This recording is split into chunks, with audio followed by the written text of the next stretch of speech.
इस वीडियो में हम लोग जानेंगे चैप्टर 10 के बारे में, जो बताता है ऑर्गेनिजम्स में रिस्पिरेशन यानी कि सांस लेने की प्रक्रिया कैसे होगी। तो पहले हम लोग समझेंगे कि हम लोग आखिर क्यों सांस लेते हैं, सांस लेने का यानी कि रिस्पिरेशन का क्या प्रोसेस है। ठीक है, इंसान यानी कि हम और आप किस प्रकार से सांस लेते हैं, यानी कि शरीर के अंदर क्या चल रहा होता है जब हम सांस लेते हैं, हम लोग कैसे सांस लेते हैं, उसके बारे में डिस्कस किया जाएगा। फिर एक मछली को हम लोग देखेंगे कि वो कैसे सांस लेता है। फिर हम लोग जानेंगे कि हम लोग सांस बाहर क्यों छोड़ते हैं, why do we breathe out. ठीक है, देखो जब आप कभी क्रिकेट खेलते हो या जब आप कभी दौड़ते हो, ठीक है, तो दौड़ने के बाद जब आप रुकते हो तो आप बहुत तेज़ी से सांस लेना स्टार्ट कर देते हो। ठीक है, जब आप दौड़ के जब रुक जाते हो तो बहुत तेज़ी से सांस लेना स्टार्ट कर देते हो। तो क्या कभी आपने ये सोचा है कि ऐसा क्यों होता है? तो हम लोग इस चैप्टर में वही जानने का प्रयास करेंगे कि ब्रीदिंग क्यों तेज़ हो जाता है, और ब्रीदिंग एक पार्ट है रिस्पिरेशन का, और हम लोग इस चैप्टर में रिस्पिरेशन के बारे में जानने का प्रयास करेंगे। चैप्टर 2 में हम लोगों ने देखा कि हर ऑर्गेनिज्म, जितना भी धरती पर ऑर्गेनिज्म है यानी कि जीव जंतु है, उनके पास सेल हमेशा होता है। ठीक है, और कोई भी ऑर्गेनिज्म का जो फंडामेंटल स्ट्रक्चर है वो एक सेल होता है। ओके, जब हम लोग सोते हैं, जब हम लोग कुछ नहीं कर रहे होते हैं, फिर भी हम लोग सांस लेते रहते हैं। अब ये इसलिए होता है क्योंकि सेल्स, जो हमारे बॉडी में बहुत सारे सेल्स हैं, उनको एनर्जी चाहिए और वो अपना फंक्शन हमेशा करते रहते हैं। जब तक हम लोग ज़िंदा हैं तब तक सेल्स हमारे लिए अपना काम करेंगे। वो काम कैसा होगा? तो कोई न्यूट्रिशन करेगा, कोई सेल ट्रांसपोर्ट करता है, कोई सेल एक्सक्रीशन करता है एंड रिप्रोडक्शन करता है। ठीक है, यानी कि हमारे बॉडी में जितने भी सेल्स हैं वो न्यूट्रिशन, ट्रांसपोर्ट, एक्सक्रीशन और रिप्रोडक्शन करते हैं। आने वाले क्लासेस में, क्लास 8 में, क्लास 9 में आप लोग जानोगे कि कौन सा सेल किस प्रकार से परफॉर्म करता है, और जब और बड़े हो जाओगे तो उसके बारे में और अच्छी तरीके से जानने का प्रयास करोगे एंड इनफैक्ट जानोगे भी। ठीक है, तो जैसे हम लोग सो रहे हैं तब भी हम लोगों को एनर्जी का ज़रूरत पड़ता है, तो भी हम लोग सांस लेते हैं। ठीक है, यहाँ तक कि हमारे जो पेरेंट्स हैं वो हमको हमेशा बोलते हैं कि आपको खाना चाहिए, सुबह में नाश्ता करना चाहिए, दोपहर में लंच। ऐसा इसलिए क्योंकि जब हम लोग खाना खाते हैं तो उनसे हम लोग को एनर्जी मिलता है, और एनर्जी के कारण रिस्पिरेशन होता है। अब देखो, जब हम लोग हवा को अंदर लेते हैं, ठीक है, तो हम क्या करते हैं, इनफैक्ट जब हम लोग ब्रीदिंग करते हैं, सब हम लोग सांस लेते हैं, तो हम लोग क्या करते हैं, हवा को अंदर करते हैं, और वो हवा होता है ऑक्सीजन। ठीक है, हम लोग ऑक्सीजन को अंदर ले लेते हैं और कार्बन डाइऑक्साइड को बाहर रिलीज़ कर देते हैं। ठीक है, जब हम लोग ऑक्सीजन अंदर लेते हैं तो ये ऑक्सीजन हर सेल्स के पास, जितने भी हमारे बॉडी में सेल्स हैं, वो हर सेल के पास ये पहुंच जाता है, और ये ऑक्सीजन सेल्स में जाकर के जो फूड है उसको तोड़ देता है, ब्रेक डाउन कर देता है, और उसको सिंपल चीज़ों में बना देता है ताकि फूड्स जो है वो हमारे लिए काम आ सके, उनसे हम लोग एनर्जी ले सके। तो ये जो प्रोसेस है, the process of break down of food in the cells with the release of energy, क्योंकि हम लोग यहाँ पर कार्बन डाइऑक्साइड रिलीज कर रहे हैं, इसको हम लोग बोलते हैं सेलुलर रिस्पिरेशन। ठीक है, यहाँ पर देखो दो तरह का होता है, एक होता है एरोबिक, मतलब जहाँ पर एयर का प्रेजेंस रहे, when break down of glucose, यहाँ पर या ग्लूकोज यहाँ पर क्या हो गया, फूड हो गया। ठीक है, इसको हम लोग जब तोड़ते हैं, जब ब्रेक डाउन होता है हमारे सेल्स में, विथ यूज़ ऑफ ऑक्सीजन, यानी कि हम लोगों वाला, हम इंसान वाले, हम लोग क्या करते हैं, ऑक्सीजन को अंदर लेते हैं और फिर सेलुलर रेस्पिरेशन होता है। तो ऐसा रेस्पिरेशन जिसमें ऑक्सीजन का यूज़ हो रहा है उसको बोलते हैं एरोबिक। एयरोबिक यानी कि एयर वाला। और अब जब हम लोग फूड को ब्रेक डाउन करेंगे, यानी कि कोई दूसरा ऑर्गेनिज्म जब वो फूड को ब्रेक डाउन करता है, उसका सेल्स में जब फूड ब्रेक डाउन होता है विदाउट यूजिंग ऑक्सीजन, तो उसको बोलते हैं एनएरोबिक, यानी कि बिना हवा वाला। ठीक है, वैसे सेलुलर रिस्पिरेशन हर सेल्स में होता है, हर ऑर्गेनिज्म में। यहाँ से हम लोग क्या समझे, सेलुलर रिस्पिरेशन। ठीक है, ये सेलुलर रिस्पिरेशन हो गया। अब इसका दो पार्ट है, एक होता है एरोबिक, इसमें क्या होगा, ऑक्सीजन होगा। ठीक है, और दूसरा हो गया एनएरोबिक, इसमें क्या हो गया, जो ऑक्सीजन है वो नहीं होगा। ओके, तो cellular respiration and then aerobic and anaerobic. अब देखो, जब यहाँ पर हम लोग एरोबिक और एनएरोबिक में देखें तो ग्लूकोज क्या हो रहा था, यहाँ पर टूट रहा था, ब्रेक डाउन हो रहा था। जैसे ही ग्लूकोज टूटेगा तो वो बनेगा कार्बन डाइऑक्साइड जो हम लोग रिलीज़ कर देंगे, पानी जो हमारे बॉडी में यूज़ किया जाएगा कुछ हम लोग रिलीज़ करेंगे, और एनर्जी। अब एनर्जी को हम लोग यूज़ करके हम लोग अपना दिनचर्या चलाते हैं। अब इंसान को छोड़ के और भी बहुत सारे जानवर हैं, है ना, ऑर्गेनिजम्स हैं। तो ऐसा ही एक ऑर्गेनिज्म है जिसका नाम है यीस्ट। वो बिना हवा का भी सरवाइव कर सकता है, वो जी सकता है। और ऐसे जितने भी ऑर्गेनिजम्स हैं जो विदाउट एयर लिव कर सकते हैं, सरवाइव कर सकते हैं, उसको बोला जाता है एनएरोब्स। ठीक है, एनएरोब्स। ऐसे ऑर्गेनिजम्स को एनर्जी मिलता है एनएरोबिक रिस्पिरेशन के through. In absence of oxygen, oxygen के एब्सेंस में भी जब ग्लूकोज को ब्रेक डाउन किया जाता है तो वो बनता है अल्कोहल, कार्बन डाइऑक्साइड और एनर्जी। यहाँ पर हम लोगों ने देखा कि ऑक्सीजन के प्रेजेंस में ये वाला कौन सा था, एरोबिक रिस्पिरेशन। ठीक है, और इसमें हम लोगों का कार्बन डाइऑक्साइड बना था, एनर्जी बना था और वाटर बना था। ये वाला था एनएरोबिक। इसमें क्या बन गया, तो अल्कोहल बन गया, कार्बन डाइऑक्साइड बन गया और एनर्जी बन गया। ओके, हमारे इंसानों का जो मसल सेल्स है वो भी थोड़ी देर के लिए, शॉर्ट टाइम के लिए बिना ऑक्सीजन का एनर्जी यूज़ कर सकता है। ठीक है, अगर हमारे सेल्स में ऑक्सीजन नहीं है तो वो बिना ऑक्सीजन का भी एनर्जी को यूज़ करके हम लोग सरवाइव कर सकते हैं। ठीक है, कुछ समय के लिए। इसीलिए जब हम लोग हेवी एक्सरसाइज करते हैं या फिर तेज़ दौड़ते हैं, साइकिलिंग करते हैं, तो क्या होता है, हमारा बॉडी में एनर्जी का डिमांड बहुत ज़्यादा हाई हो जाता है। ठीक है, अब जब हमारा बॉडी में हाई डिमांड हो गया लेकिन सप्लाई, ऑक्सीजन का जो सप्लाई है वो तो कम ही रह गया। ठीक है, जैसे मान लो कि आपका कोई बाज़ार है, उसमें बहुत ज़्यादा डिमांड हो गया हाई, लेकिन आपके पास चावल उतना ही है, तो क्या होगा, फिर वहाँ पर जो जो चावल जिसको नहीं मिला वो भी तो कुछ चाहेगा ना कि वो ज़िंदा रहे, तो वो पानी वानी पीने का प्रयास करेगा, है ना। तो इस प्रकार से ऑक्सीजन नहीं होते हुए भी ये क्या करता है, एनर्जी बनाना स्टार्ट कर देता है और ग्लूकोज को बिना ऑक्सीजन में ब्रेक डाउन करता है और वो बन जाता है लैक्टिक एसिड और एनर्जी। ठीक है, इसीलिए हम लोग जब एक्सरसाइज करते हैं तो हम लोगों को कभी कभार क्रैम्प्स हो जाता है ना, मसल क्रैम्प्स। खास करके जब आप इंग्लिश कमेंट्री पढ़ते हो, देखते होगे क्रिकेट में, तो बहुत ज़्यादा मसल क्रैम्प्स आता है वर्ड। ये होता इसलिए है क्योंकि क्रिकेटर्स लोग हेवी एक्सरसाइज करते हैं और इसलिए उनका जो मसल्स है वो एनएरोबिकली एनर्जी बना रहा है और उनका जो मसल है उसमें आ जाता है क्रैम्प। और वो क्रैम्प का मेन कारण है कि यहाँ पर जब हम लोग देखे थे तो यहाँ क्या बना था, लैक्टिक एसिड। तो मेन कारण उसका लैक्टिक एसिड का फॉर्मुलेशन, जब फॉर्मेशन हो जाता है तो उस कारण से मसल क्रैम्प आ जाता है। अब मसल क्रैम्प आने के बाद उसको ठीक कैसे किया जाएगा, तो एक गर्म पानी से नहा लिया जाए या फिर एक मसाज कर लिया जाए। मसाज करने से या गर्म पानी नहाने से ये होता है कि ब्लड का जो सर्कुलेशन है वो बेहतर हो जाएगा। जब ब्लड अच्छे तरीके से सर्कुलेट करेगा तो उसमें ऑक्सीजन रहेगा और वो ऑक्सीजन उस मसल सेल्स में पहुंच जाएगा और फिर वो लैक्टिक एसिड नहीं बनेगा, क्योंकि यहाँ पर बिना ऑक्सीजन के लैक्टिक एसिड बन रहा था, तो मसल्स ऑक्सीजन आएगा तो लैक्टिक एसिड नहीं बनेगा और फिर वो क्रैम्प ठीक हो जाएगा। और जैसे ही ऑक्सीजन आता है तो लैक्टिक एसिड अब क्या बन जाएगा, कार्बन डाइऑक्साइड और वाटर। कार्बन डाइऑक्साइड को हम लोग बाहर छोड़ देंगे और वाटर तो हम लोग बाहर छोड़ते ही हैं, साथ ही साथ हमारे यूज़ भी हो जाएगा। ठीक है, अब हम लोग जानते हैं ब्रीदिंग के बारे में। ब्रीदिंग क्या था, रेस्पिरेशन का एक पार्ट है। ओके, तो ब्रीदिंग मतलब हम लोग ऑक्सीजन लेंगे। ठीक है, ब्रीदिंग मतलब हम लोग इनफैक्ट सॉरी, ब्रीदिंग जो है वो रेस्पिरेशन का एक पार्ट है। एंड ब्रीदिंग का मतलब क्या होता है, हम लोग ऑक्सीजन लेंगे और कार्बन डाइऑक्साइड बाहर छोड़ देंगे। ठीक है, ऑक्सीजन का लेना यानी कि सांस लेना उसको बोलते हैं इनहेलेशन, और सांस छोड़ना यानी कि कार्बन डाइऑक्साइड छोड़ना उसको बोलते हैं एक्सहेलेशन। जब तक इंसान जिंदा रहेगा, अच्छी हालत में रहेगा, तब तक वो सांस लेता रहेगा। 1 मिनट में जितना बार सांस लिया जाए और छोड़ा जाए उसको बोला जाता है ब्रीदिंग रेट। अब आप क्या करो, अपना जो आपका ब्रीदिंग रेट है वो पता करो और आपके दोस्तों का यानी कि 3-4 दोस्त का क्या ब्रीथिंग रेट है वो पता करो। फिर थोड़ा सा आप लोग दौड़ लो और उसके बाद फिर देखो कि 1 मिनट में आप लोग कितनी बार सांस लेते हो, ठीक है।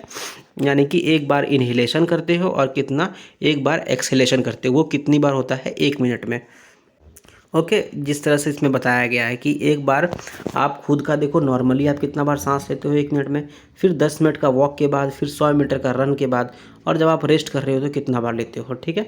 और इससे पता करो कि क्या ऑक्सीजन का जब हमारे पास डिमांड बढ़ता है खास करके दौड़ने वगैरह के पास, तो क्या हमारे पास ज़्यादा सांस लेने की ज़रूरत पड़ती है, अगर हाँ तो कितनी बार, और अगर ना तो कितनी बार। ओके, तो ये एक्टिविटी करने के बाद आप जानोगे कि हमको दौड़ने के बाद या चलने के बाद हमें ज़्यादा ऑक्सीजन की ज़रूरत पड़ती है। ऐसा इसलिए क्योंकि 10 मिनट का चलने के बाद या 100 मीटर दौड़ने के बाद एनर्जी का रिक्वायरमेंट ज़्यादा हो जाता है, और ऑक्सीजन तो सेम सप्लाई हो रहा है, जैसे आप पहले भी जान चुके हो मसल क्रैम्प वगैरह में, तो ऑक्सीजन सेम सप्लाई हो रहा है आपका सेल्स में, तो आपका जो मन है वो बोलेगा कि और ऑक्सीजन चाहिए हमको, है ना। और इसलिए बहुत तेज़ी से आप सांस लेना स्टार्ट कर दोगे। और जब आप रेस्ट में हो तो एनर्जी का रिक्वायरमेंट बहुत ज़्यादा नहीं है, इसलिए आप आराम से भी सांस ले सकते हो, ठीक है। तो अब हम लोग समझ गए कि सांस लेने का क्या मैटर है और कितना एक्सरसाइज में या कितना शांति से हम लोग कितनी बार सांस ले सकते हैं। अब हम लोग समझते हैं कि आखिर सांस हम लोग लेते कैसे, यानी कि हम लोग कैसे ब्रीद करते हैं, ठीक है। तो ये एक इमेज दिया हुआ है जो बहुत इंपॉर्टेंट है। ये देखो, ये आपका फेस है, ओके, ये आपका शोल्डर है, ठीक है, ये आपका चेस्ट है, ठीक है। अब इसके अंदर आते हैं हम लोग। यहाँ पर ये है आपका नेसाल पैसेज, ये है आपका ओरल कैविटी, एक ट्यूब टाइप का गया हुआ है, इसका नाम है फायरनेक्स। ये एक राउंड राउंड सर्कल टाइप का है, ट्रैकिया। रिब केज के अंदर में है लंग्स, ठीक है, और ये है रिब। एंड नीचे में यानी कि आपका चेस्ट के नीचे में एक लाइन टाइप का है।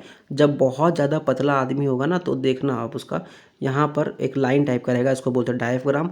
जो बहुत पतला आदमी होगा उसका देखना हड्डी भी दिखेगा, ठीक है, एकदम हड्डी भी दिखेगा, वो होता है रिब, और उसके अंदर रहता है लंग्स। ओके, तो अब हम लोग समझते हैं कि हम लोग सांस कैसे लेते हैं। जब हम लोग इनहेल करते हैं तो हम लोग अपना नाक से इनहेल करते हैं, ओके, और नाक से इनहेल करने के बाद सांस अंदर करने के बाद जो हवा है वो पहुंच जाता है नसाल कैविटी में, ठीक है, ठीक है। और उसके बाद ये एक पाइप टाइप का होता है जिसको हम लोग बोलते हैं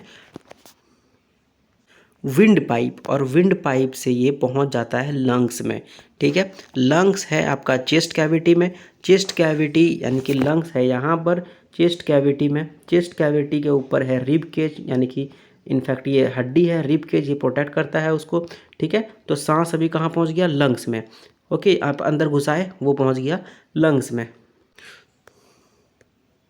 अब जो डायफ्राम है ये बेस है चेस्ट कैविटी का, ओके, ये एक मस्कुलर सीट है, इसका नाम है डायफ्राम, और ये चेस्ट कैविटी का फ्लोर है।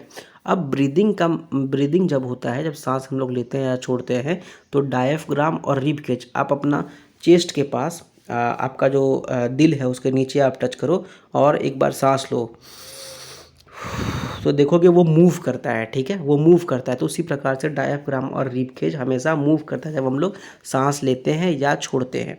अब सांस जब हम लोग अंदर लेते हैं इनहेलेशन में, तो रिब्स क्या होता है, मूव करता है अप, ठीक है। आप खुद टच करो एंड महसूस करो, बहुत आसान है ये, ठीक है। रिब्स जो है वो ऊपर की ओर आता है और आउटवर्ड निकलता है, और डायफ्राम जो है वो अंदर की ओर आ जाता है। डायफ्राम में पता नहीं चलेगा बट रिब केज में आपको पता चल जाएगा, रिब में पता चल जाएगा, ठीक है।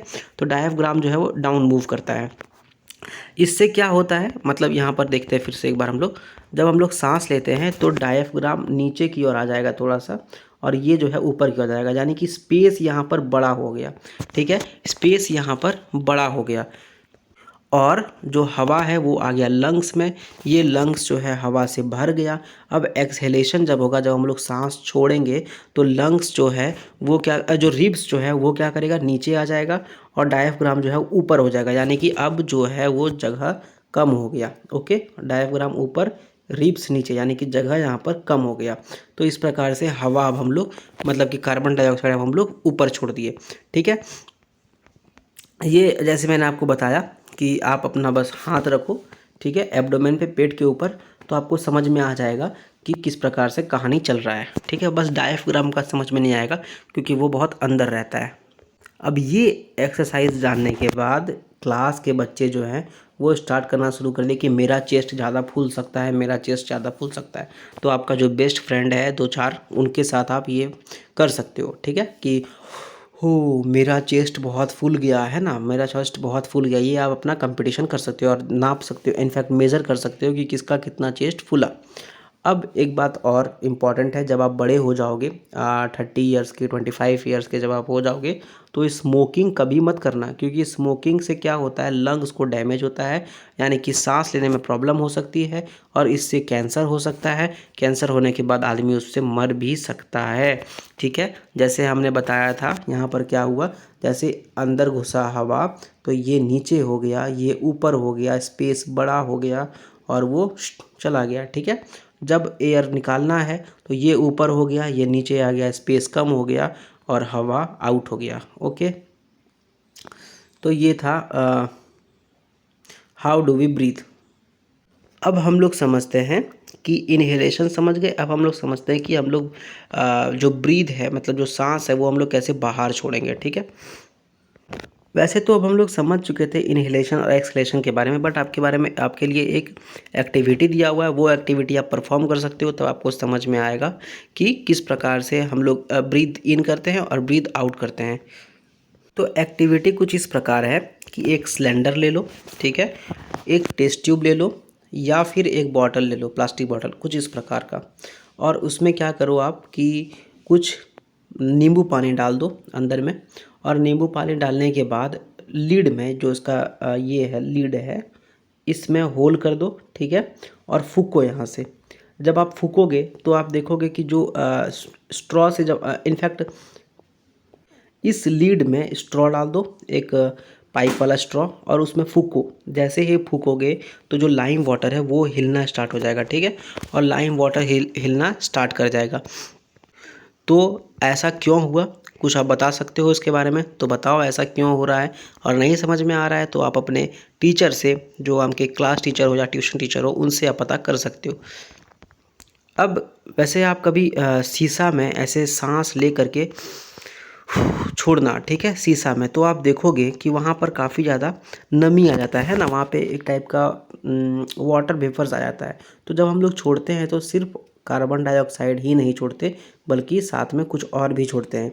यानी कि जब हमारा लंग्स जो है उसमें इनहेल्ड एयर जो हम लोग सांस लेते हैं उसमें से 21% ऑक्सीजन है और 0.04% कार्बन डाइऑक्साइड हम लोग अंदर करते हैं। उसी प्रकार से जब हम लोग सांस छोड़ते हैं तो उसमें 4.4% कार्बन डाइऑक्साइड रहता है और 16.4% ऑक्सीजन रहता है।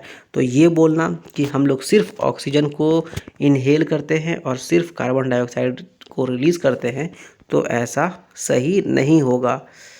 इंसानों के बारे में जानने के बाद अब हम लोग समझते हैं कि कुछ कुछ अलग ऑर्गेनिजम्स, जैसे कि कॉकरोच, अर्थवॉर्म्स, फिश, ये सब कैसे ब्रीदिंग करते हैं, ये सब कैसे सांस लेते हैं।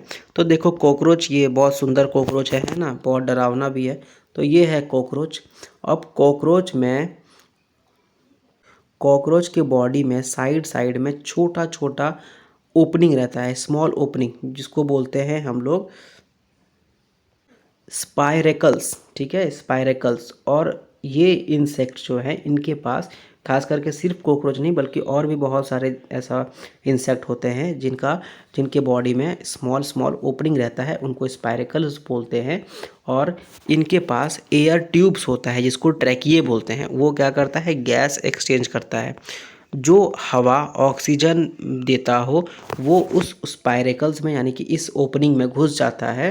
ठीक है, और वो पहुंच जाता है ट्रैकियल ट्यूब में, और वो ट्रैकियल ट्यूब आ जाता है बॉडी टिश्यू में, और बॉडी टिश्यू से आ जाता है सेल के बॉडी के अलग अलग सेल्स और हर सेल में, ठीक है। और जैसे मेन मुद्दा क्या था कि सेल को एनर्जी बनाना है, तो वो सेल जो है बनाता है एनर्जी। इसी प्रकार से कार्बन डाइऑक्साइड जो है वो सेल्स में जाता है ट्रैकियल ट्यूब से, और वो स्पाइरेकल से बाहर निकल जाता है। एकदम सिंपल है, स्पाइरेकल से अंदर घुसा ट्रैकिए के थ्रू, ट्रैकिए क्या था, एक ट्यूब था, इसके थ्रू वो गया और वो जा कर के बॉडी टिश्यू में जाएगा, और बॉडी टिश्यू से फिर वो सेल्स में जाएगा, सेल के बाद वो जा कर के वहाँ पर एनर्जी बनाएगा।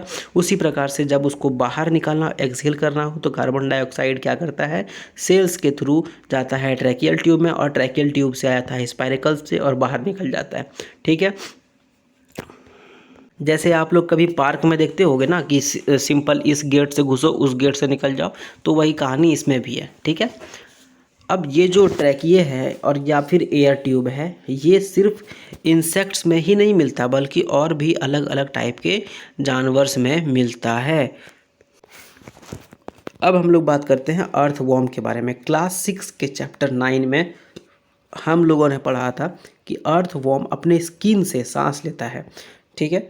अर्थवॉर्म का जो स्किन है वो काफ़ी नमी वाला होता है और काफ़ी स्लिमी होता है टच करने में, यानी कि चिपचिपा टाइप का, ठीक है। गैसेस, जो गैस होते हैं जैसे कि कार्बन डाइऑक्साइड, ऑक्सीजन, ये इनके थ्रू आसानी से पास हो जाते हैं, ठीक है। मेंढक जो होता है, फ्रॉग्स, वो भी इसी तरह से आ, सांस लेता है, ठीक है, क्योंकि वो मेनली मॉइस्ट रहता है और स्लिपरी रहता है। अब बूझो को एक क्वेश्चन है। बूझो ये सोच रहा है कि उन्होंने टीवी में तो बहुत बार देखा था कि वेल्स और डॉल्फिन्स वो क्या करते हैं, वाटर सरफेस पे आ जाते हैं, सांस लेते हैं, और सांस लेने के बाद जब वो छोड़ते हैं सांस, तो उससे काफ़ी सारा पानी निकलता है, ठीक है, फाउंटेन ऑफ वाटर निकलता है, मतलब बहुत सारा पानी निकलता है, जैसे कोई फाउंटेन हो। ऐसा क्यों होता है, सोचो तो। और सोचने के बाद अगर आपको आंसर ना मिले तो बताओ, मैं उसका आंसर करता हूँ, ओके। तो कॉकरोच और अर्थवर्म जानने के बाद अब हम लोग आते हैं फ़िश के बारे में। तो क्लास 6 में आप लोगों ने पढ़ा था कि फ़िश गिल्स से सांस लेता है, यानी कि जो फ़िश में गिल्स होते हैं वो उनको हेल्प करते हैं ऑक्सीजन को यूज़ करने में, ठीक है। जो वाटर में डिज़ोल्व्ड ऑक्सीजन है उसमें उसको यूज़ करने के लिए, देखो वाटर में क्या है, H2O, यानी कि हाइड्रोजन भी होता है और ऑक्सीजन भी होता है। तो जो फ़िश हैं उनमें गिल्स होता है ताकि वो ऑक्सीजन को यूज़ कर सके। अब आप सोच रहे होंगे कि ये गिल्स कैसे हेल्प करता है सांस लेने में, ठीक है। ये गिल्स जो है ना, ये फिर आप कभी मछली खाओगे ना तो उसका मुंडी जब खाओगे, ठीक है, तो वहाँ पे देखना कुछ इस प्रकार का आपको एक बॉडी पार्ट मिलेगा, ठीक है, वही है गिल्स। और वो गिल्स जो है स्किन्स में बाहर निकला हुआ होता है, ठीक है, बाहर निकला हुआ होता है। और उस गिल्स में जो गिल है मछली का, उसमें ब्लड वेसल्स काफ़ी अच्छी तरीके से सप्लाई होता है, क्योंकि यहाँ पर गैस को एक्सचेंज करना है और वो ऑक्सीजन को यूज़ करके फिर एनर्जी बना के अपना काम करता है। अब हम लोग समझते हैं कि प्लांट्स कैसे सांस लेते हैं, प्लांट्स कैसे रिस्पायर करते हैं। प्लांट्स जो है वो हवा से ऑक्सीजन लेता है और कार्बन डाइऑक्साइड छोड़ता है। जो ऑक्सीजन है वो सेल्स में जाने के साथ ही ग्लूकोज को ब्रेक डाउन करता है, जैसे हम लोग इंसानों में देखे थे। और ग्लूकोज को ब्रेक डाउन करने के बाद क्या बनेगा, कार्बन डाइऑक्साइड और वाटर और एनर्जी, ठीक है। अब प्लांट और इंसान में अंतर ये है कि प्लांट में हर पार्ट अपना खुद का ऑक्सीजन हवा से ले सकता है और कार्बन डाइऑक्साइड दे सकता है। फॉर एग्जांपल लीव्स अलग ले लेगा, ठीक है, ब्रांचेस अलग ले लेंगे। तो इस प्रकार से हम लोगों ने क्लास 7 के ही चैप्टर 1 में ये पढ़ा था कि प्लांट्स के पत्तों में स्टोमेटा होता है, और स्टोमेटा क्या करता है, ऑक्सीजन को और कार्बन डाइऑक्साइड को एक्सचेंज करने में काफ़ी ज़्यादा मदद करता है, ठीक है। तो ये एक एग्जांपल था कि कैसे प्लांट रिस्पायर करता है। अलग अलग लिविंग सेल्स के जैसे ही रूट सेल्स जो होते हैं प्लांट के, वो भी ऑक्सीजन को यूज़ करते हैं और उससे एनर्जी बनाते हैं। रूट्स क्या करता है, जो सॉइल पार्टिकल्स के बीच में जो हवा होता है, बहुत छोटा छोटा सॉइल्स के बीच में ना बहुत छोटा छोटा जगह होता है और उसमें बहुत सारा एयर होता है, उस एयर को यूज़ करके, उसका ऑक्सीजन को यूज़ करके रूट सेल्स एनर्जी बनाते हैं, ठीक है।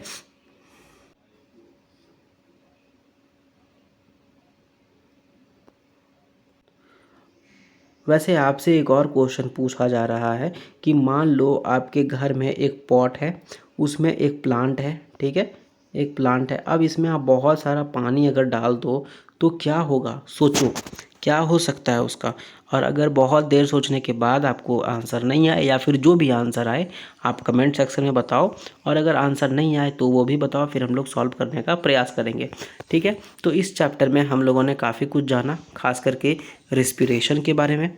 अलग अलग जीव ऑर्गेनिजम्स में हम लोगों ने देखा कि रिस्पिरेशन कैसा होता है, ठीक है। अब आपके लिए होमवर्क ये है कि आप कॉपी में लिखो एरोबिक रिस्पिरेशन क्या होता है, an aerobic breathing rate, cellular respiration, diaphragm, exhalation, gills, lungs, inhalation, spiracles, tracheae और रिब्स, ये सब क्या होता है, इन सब के बारे में आप एक कॉपी में लिखो और उसका फ़ोटो खींच के कमेंट सेक्शन में डाल दो। उसके बाद हम लोग उसके बारे में डिस्कस करेंगे। एंड अगर ये वीडियो आपको अच्छा लगा तो आप इसको लाइक करो, दोस्तों के साथ शेयर करो, कुछ भी पूछना है बताना है तो कमेंट करो, एंड चैनल को सब्सक्राइब कर दो। Thank you very much.